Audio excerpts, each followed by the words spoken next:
దేశంలో యుద్ధ సమయంలో ఎలా ప్రవర్తించాలి, ఎలాంటి బాధ్యతలు సామాన్య పౌరులు నిర్వహించాలి అని తెలియజేయడానికి గవర్నమెంట్ ఆఫ్ ఇండియా దేశం మొత్తం మీద 250కి పైగా మండలాల్లో మాక్ డ్రిల్స్ ని కండక్ట్ చేస్తుంది 7th మే రోజున.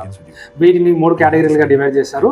హైదరాబాద్ సెకండ్ కేటగిరీలోకి వస్తుంది. హైదరాబాద్ లో సికింద్రాబాద్, గోల్కొండ, కంచన్బాగ్ అండ్ ఎన్ఎఫ్సిలలో ఈ మాక్ డ్రిల్స్ ని కండక్ట్ చేస్తున్నారు. యుద్ధ సమయంలో ముఖ్యంగా వైమానిక దాడి జరిగినప్పుడు ఎలాంటి రక్షణలు తీసుకోవాలి, ఎలాంటి బాధ్యతలు నిర్వర్తించాలి అనేది ఈ మాక్ డ్రిల్ లో చెప్తారు.